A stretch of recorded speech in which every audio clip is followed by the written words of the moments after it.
আসসালামু আলাইকুম ওয়া রাহমাতুল্লাহি ওয়া বারাকাতুহু। মোহাম্মদ নাজমুল হাসান বলছি, অকুপেশনাল থেরাপিস্ট এবং প্যারেন্টিং কোচ। আমি আজ আপনাদের দেখাবো জিম বল ব্যবহার করে বাসায় আপনার শিশুটিকে কিভাবে ডিপ প্রেশার স্টিমুলেশন দিবেন। জি, আপনার শিশুর বয়স ২ বছর থেকে অ্যাডাল্ট, ইভেন বড় যারা আছেন, যে ২০ বছর, ২৫ বছর এরকম মানুষকেও আপনি অ্যাডাল্ট উইথ অটিজম বা যাদের সেন্সরি ইস্যুস আছে তাদেরকে আপনি চাইলে থেরাপি দিতে পারবেন। হ্যাঁ?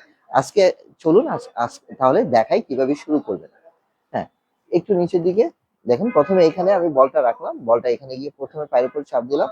প্রথমে শিশুটাকে আমি এভাবে শুইয়ে দিলাম। হ্যাঁ, আমি আমার কলিগকে দিয়ে দেখাচ্ছি এভাবে সুপাইন পজিশনে।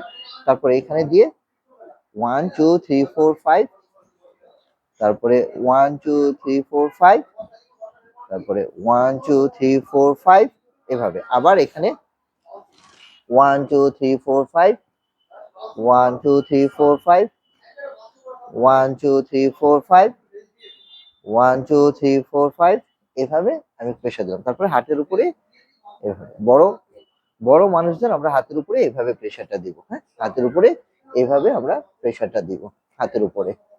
হুম, অথবা আরেকটা যে টেকনিক আছে সেটা হলো রোলিং করা। এই যে এভাবে করে করে এভাবে করে করে এভাবে রোল করা, আবার এভাবে এভাবে এভাবে এভাবে রোল করা, আবার এভাবে এভাবে এভাবে রোল করা। এটাও চাইলে আপনারা করতে পারেন।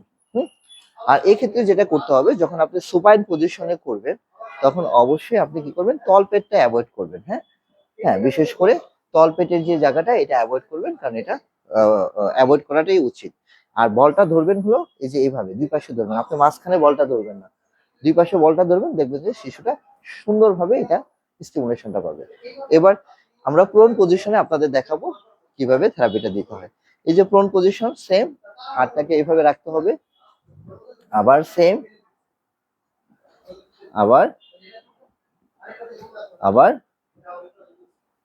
হ্যাঁ, এইভাবে আমরা ৫ বার, ৬ বার, ৭ বার, ১০ বার এভাবে আমরা রোল করতে পারি বাচ্চাটাকে। হ্যাঁ, এভাবে। আবার হাতের উপরে, আবার এখানে। হ্যাঁ, 1 2 3 4 5, হ্যাঁ, এভাবে করতে পারি। কখনো কখনো আপনি চাইলে কোনো নির্দিষ্ট অঙ্গের উপরেও দিতে পারবেন, কোনো সমস্যা নেই। হ্যাঁ, তো ডিপ্রেশনটা আমরা সবচেয়ে বেশি দেই শিশুদের, যখন একটা শিশুর অস্থিরতা থাকে, শিশু যখন ঘুমাতে চায় না, হ্যাঁ, শিশুর মধ্যে চঞ্চলতা বিরাজ করে, হ্যাঁ, শিশুর যখন অ্যাটেনশনটা বাড়াতে চাই তখন কিন্তু এই ডিপ্রেশনটা সবচেয়ে ভালো কাজ করে। আপনি যদি ক্লাসের ফাঁকে শিশুটাকে ডিপ্রেশন দেন, দেখবেন যে ক্লাসে অনেক ভালো মনোযোগ দিবে।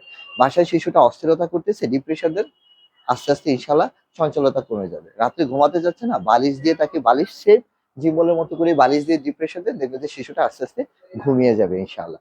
তো আশা করি আপনারা বাসায় এই টেকনিকটা প্রয়োগ করবেন এবং অবশ্যই আমাদের সাথে শেয়ার করবেন। ভালো থাকবেন, সুস্থ থাকবেন। আসসালামু আলাইকুম ওয়া রাহমাতুল্লাহি ওয়া বারাকাতুহু।